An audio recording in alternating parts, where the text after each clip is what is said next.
British advanced pain clinic, నొప్పి మాయం, surgery దూరం. For appointments 9155515563.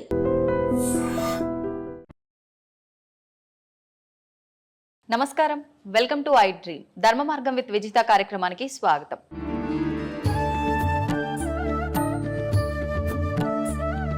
ఇప్పుడు మనం చేసుకున్న కర్మలను బట్టే మనం జన్మ తీసుకుంటాము. మంచి చెడు పనులను బట్టే మనం పైన స్వర్గం నరకం వెళ్ళటం కానీ, మళ్ళీ ఒక జన్మ తీసుకొని వచ్చి ఇక్కడ అనుభవించే విధానం కానీ కూడా ఆధారపడి ఉంటుందంటారు కదా. అయితే ఇప్పుడు ఒక మనిషి జీవం కోల్పోయిన తర్వాత ఆత్మ వెళ్తే పైకి వెళ్ళి అక్కడ ఏదో ఒకటి అనుభవిస్తూ ఉండాలి, స్వర్గంలోనో నరకంలోనో. కానీ ఎందుకు ఇలా దుష్ట శక్తుల రూపంలో, ప్రేతాత్మల రూపంలో మన చుట్టుపక్కల ఇప్పుడు మీరు చెప్పినట్టుగా తిరుగుతున్నాయంటారు? కర్మ విపాకం చెందకపోవడం, కర్మ విముక్తి కలగకపోవడం, ఓకే, వాళ్ళు చేయవలసిన కొన్ని కర్మలు తీరక, వాళ్ళ కోరికలు తీరక. అందుకే సనాతన ధర్మం అన్నీ చెబుతూ కూడా ఒక మాట చెప్పింది. ఏంటి? ఎప్పటికెప్పుడు నువ్వు సత్యం అనే భావన, నేనే సత్యం అనే భావన నువ్వు తెలుసుకో. నువ్వెవరో తెలుసుకో, నువ్వేంటో తెలుసుకో. అంతర్ముఖుడవై ఏ భవబంధములు కూడా శాశ్వతము కాదని, దేని యందు అనురక్తి కలగక, వ్యామోహం కలగక, అన్నిటినీ విసర్జీకృతంతో భావన చేస్తూనే బ్రతుకు. అన్నీ నీవే, చివరికి నావి కావనుకునే సత్యంతో కూడా బ్రతకని చెప్పింది మన ధర్మం. అట్లా కోరికలు పెట్టుకొని వ్యామోహంతో మరణించే వాళ్ళు పోరు, ఆగుతారు. మరి వాళ్ళ పరిస్థితి ఇక వాళ్ళ యొక్క వంశజులు ఉంటారు కదా, తగిన పూజలు, హోమాలు, శాంతులు, దాన ధర్మాదులు చేసి వాళ్ళకు ఉత్తమ స్థితిని పంపించగలగాలి. ఒకవేళ పంపించకపోతే వీళ్ళ యాతన వలన వీళ్ళకు కొన్ని నెగిటివిటీస్ వస్తూ ఉంటాయి, వీళ్ళ సమస్యలు వస్తుంటాయి, వీళ్ళ పనులు కావు, వీళ్ళకి ఇబ్బందులు వస్తుంటాయి, వాళ్ళ కుటుంబ సభ్యులు అనారోగ్య సమస్యలు వస్తుంటాయి. ఎక్కువ రోజులు పితృదేవతలు గనక వేదన పడుతూ ఉంటే వీళ్ళకి పిల్లలు కలగరు. పిల్లలు పుట్టిన పుత్ర సంతానం కలగదు, పితృదేవతల యొక్క శాపం వలన. ఓకే. అయితే ఈ పితృదోషాలతో రకరకాల ఇబ్బందులు పడుతున్నారు అంటారు. అవన్నీ ఇటువంటి వారి కుటుంబాలకే ఉంటాయి. హిందూయిజాన్ని ఫాలో అయ్యే వాళ్ళే కాదు, వేరే మతాల వాళ్ళకు కూడా ఈ ఎఫెక్ట్ ఉంటది. ముస్లిమ్స్ గాని, క్రైస్తవులకు గాని, మానవ జన్మ ఎత్తిన ప్రతి ఒక్కరికి ఉంది ఇది. కంప్యూటర్కి ఒక వైరస్ వస్తే ఏం చేస్తారమ్మా? సిస్టమ్కి ఒక వైరస్ వస్తే ఏం చేస్తారు? అప్డేట్ చేస్తుంటారు, ఎప్పటికప్పుడు రిపేర్ చేస్తుంటారు. జెనెటిక్ అంటే మన జెనెటిక్ థియరీ ఏదైతే ఉందో, డిఎన్ఏ కాలానికి వంశవృక్షానికి సంబంధించిన అప్డేట్ అనమాట ఇది. ఓకే. అయితే ఇప్పుడు మనం ఏదైతే ఇప్పుడు ఈ ఆత్మలు ఇలాంటివి ఉన్నాయి అనుకున్నామో, అలాగే భగవంతుడు కూడా మన కళ్ళకు కనిపిస్తాడా ఆత్మల్లాగానే? చాలామంది ఈ మధ్యకాలంలో నాకు భగవంతుడు కనిపిస్తాడు, కావాలంటే మీకు చూపిస్తా అని చెప్పి రకరకాలుగా మాట్లాడుతున్నారు. నిజంగా అలా భగవంతుని చూడడం సాధ్యమే అంటారా? భగవంతుని 3 పద్ధతులతో చూడవచ్చు. జ్ఞాన రూపకంగా చూడవచ్చు, భావ రూపకంగా చూడవచ్చు. దానికి రూపం లేదు. అలా ఫీల్ అవ్వచ్చు, కనిపిస్తున్నాడు, మనం ఫీల్ అవ్వచ్చు. That's own experience. భగవంతుని భౌతికంగా జడముగా చూడాలనుకుంటే దానికి ఒక మార్గం ఉంటుంది. ఏంటండి? ఇప్పుడు మన చుట్టూ మెనీ మోర్ ఆఫ్ బ్యాక్టీరియాస్ ఉంటాయి మన చుట్టూరుతా. దాన్ని సూక్ష్మదర్శినితోనూ చూడవచ్చును. భగవంతుని ఇట్లా సశరీరంతో చూడవచ్చు అంటే ఒకే ఒక మార్గం ఉన్నది, యోగ మార్గం. యోగాతో చూడవచ్చు.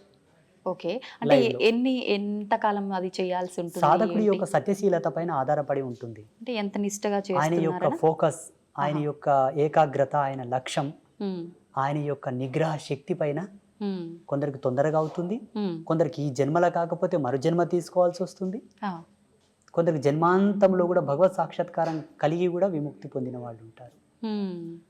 అయితే ఒక మానవుడు భూమి మీదకి వచ్చిన తర్వాత ఒక జన్మ తీసుకొని అసలు నా పుట్టుకకు అర్థం ఏంటి, నేను ఏం చేయడానికి వచ్చాను అనేది ప్రతి ఒక్కరు కూడా మర్చిపోయి, ఇందాక మీరు చెప్పినట్టుగా కోరికలు, రకరకాల అంటే వ్యామోహాలు, బంధాలు, బంధుత్వాలు, వీటిపైన కొట్టుమిట్టాడుతూ ఉంటారు.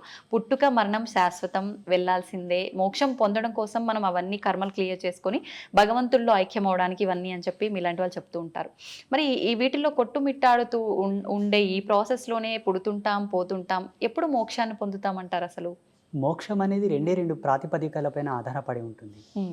మోహాన్ని క్షయించుటే మోక్షం, మోహక్షయ ఇది మోక్ష అన్నారు పెద్దలు.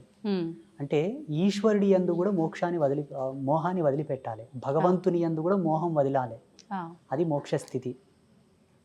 శివుడి యందు కూడా మోక్షం వదిలిపెట్టాలి తల్లి. ఆ శివుడు ఉన్నాడు అన్న మోహాన్ని, మోక్షాన్ని వదలాలి, అదే మోక్ష స్థితి. నారాయణుడు ఉన్నాడు, నా నారాయణుడు అన్న స్థితి కూడా వదిలిపెట్టాలి, అదే మోక్షం.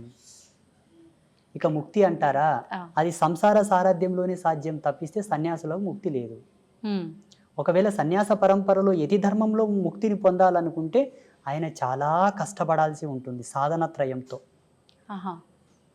మెడిటేషన్తో చాలా కఠోరంగా తపస్సు చేయాల్సి ఉంటుంది.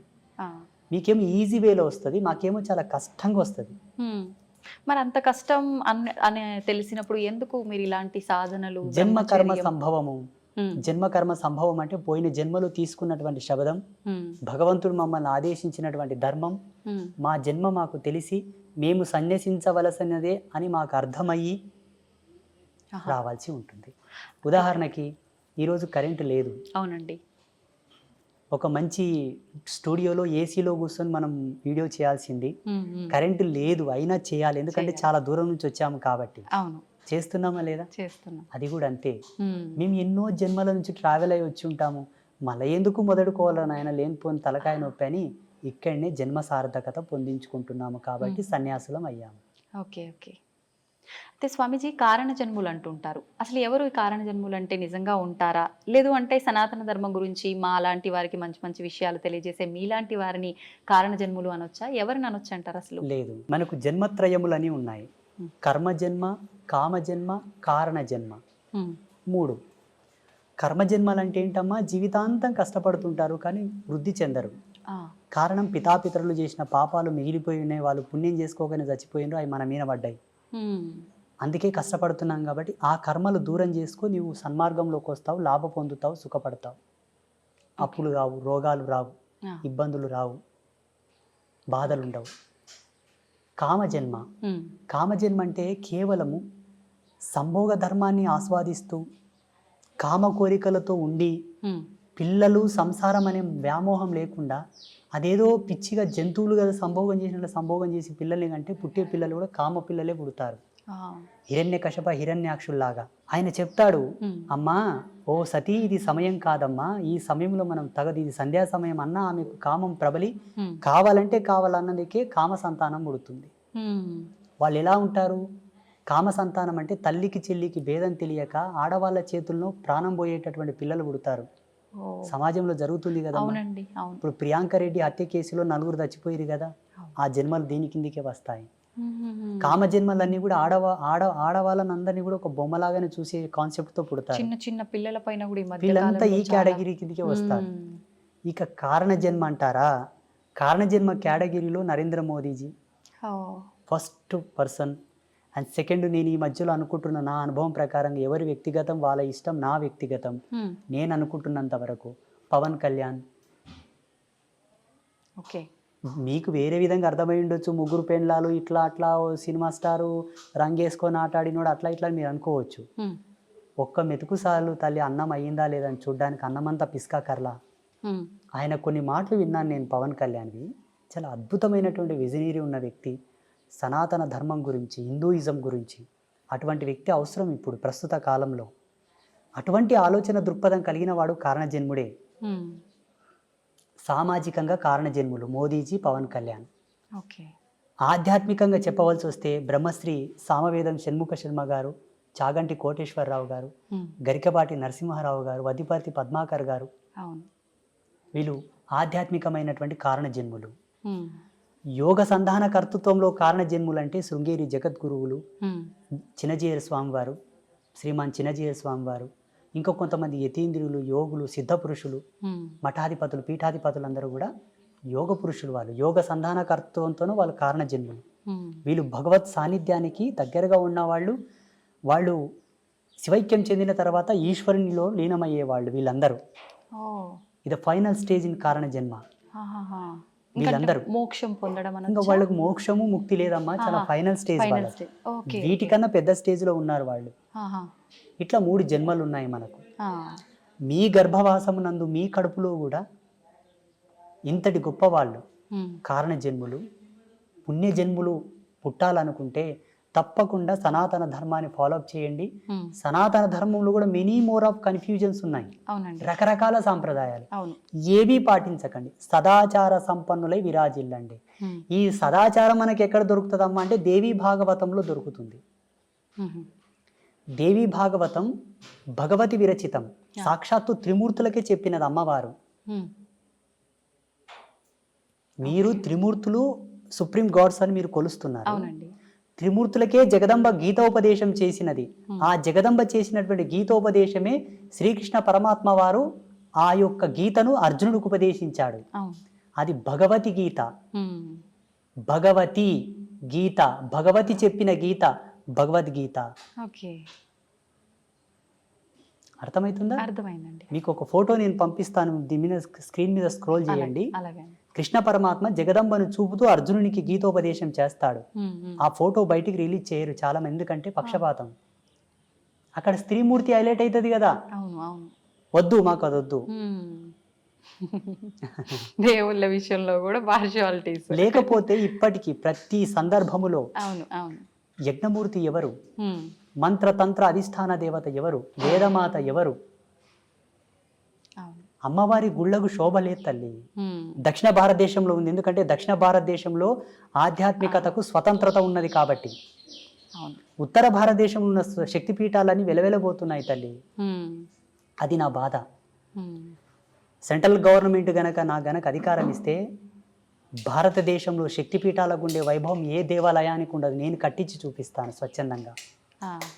అమ్మవారి గుడి అంటేనే ఒక అద్వితీయమైనటువంటి అజరామరమైనటువంటి కళాఖండముల చేత విరాజిల్లేటట్టుగా నేను కట్టిస్తాను. కానీ ఉండాలి. పేరులోనే అర్థం ఉంది కదా, శక్తి పీఠం, అది భూమికి శక్తి. అవునండి. ఎర్త్ ఫిట్ లాగా పనిచేస్తుంది అది. మన భౌగోళికమైనటువంటి ఈ భూప్రపంచాన్ని కంట్రోల్ చేసేటువంటివి. మళ్ళీ అమ్మవారు అందుకే నన్ను పుట్టించిందేమో అనుకుంటాను నేను. నా భావన, నా వ్యక్తిగతమైన భావన. మీ భావన కాదు, నా భావన. చూద్దామండి ఏమవుతుందో. మీరు అన్నట్టుగా ఆలోచించడం కాదు, ప్రతి ఒక్కరు మనసులో ఉన్నదే. ఆడవారిని కొంచెం చిన్న చూపుగా చూస్తుంటారు. ఎవరింట్లో వాళ్ళకే కొంచెం చిన్న చూపు ఉంటుంది. సమానంగా సంపాదించినా, సమానంగా గౌరవం ఇచ్చినా, ఏ రకంగా అయినా కూడా ఉంది. ఇప్పుడు మీరు చెప్పేదాన్ని బట్టి చూస్తే, అంటే ఈ పీఠాలు ఇవన్నీ అయితే మేము రీసెర్చ్ చెయ్యము, తిరిగి చూడం కాబట్టి, అంటే అమ్మవార్ల ఆలయాల పైన కూడా ఇంత వివక్ష ఉంది స్త్రీ అని ఉంది. మీరు ద్వాదశ జ్యోతిర్లింగాల దేవాలయాలు చూడండి. అవును. అష్టాదశ శక్తిపీఠాల దేవాలయాలు చూడండి. అవును, మీకు లైవ్లు ఇప్పుడే కనిపిస్తాయి కదా. పురుష దేవుళ్ళకు సంబంధించిన కాన్సెప్ట్ ని ప్రవచనకర్తలు అలా చెప్పారు. ప్రవచనకర్తలు చెప్పడం ద్వారా ఇప్పుడు జనాలది ఏం తప్పు లేదమ్మా. మాలాంటి వాళ్ళు ఏం చెప్తే అది వింటారు. మీరు ఇంతకుముందు అన్నారు కదా, ఎవరు వచ్చి ఏం చెప్తే అదే వింటారు గురూజీ జనాలు. మరి ఎటు పోవాలి జనాలు అన్నది మీరు అడిగారు, చూసారు, అది సత్యమే. అలా వెళ్ళిపోయారు. కానీ వేదాంత తర్క సంవాదం యొక్క మూలం చెప్పన, మంత్రతంత్రాల యొక్క మూలం చెప్పన, అమ్మను ఆశ్రయించిన వాడే ముక్తిని పొందగలడు. ఇది సత్యం.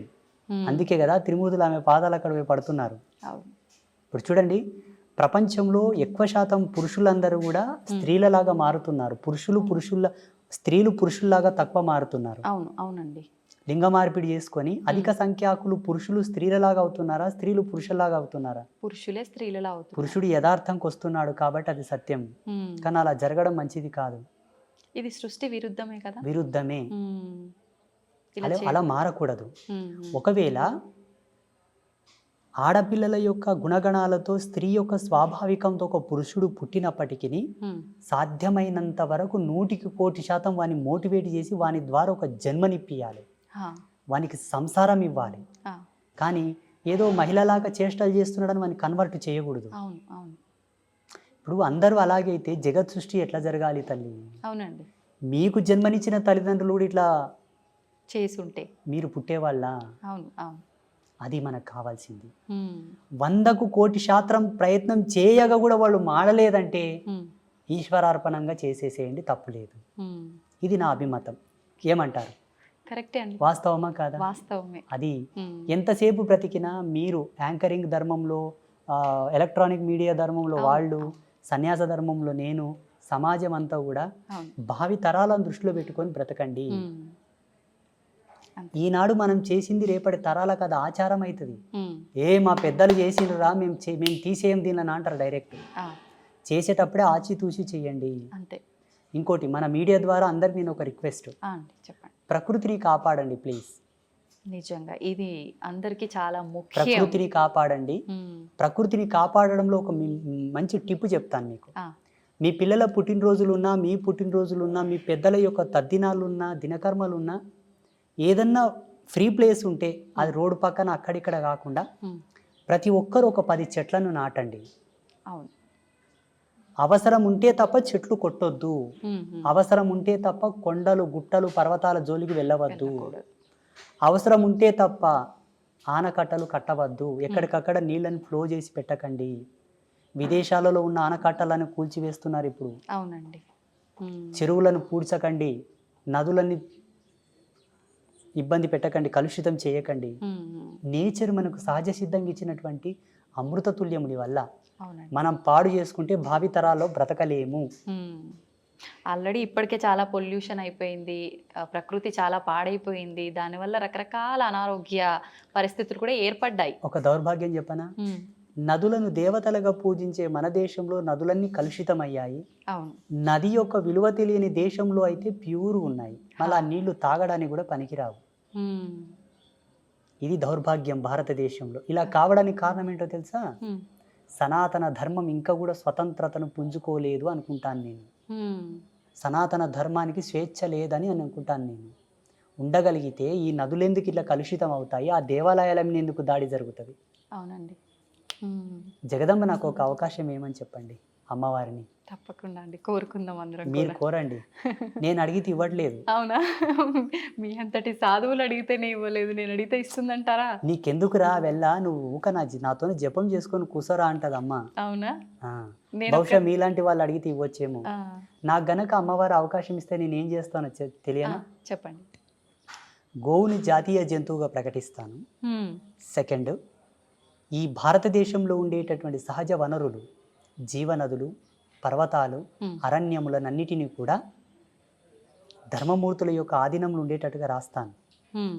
ఎందుకంటే ధర్మమూర్తులకంతా దూరదృష్టి కలిగి ఉంటుంది.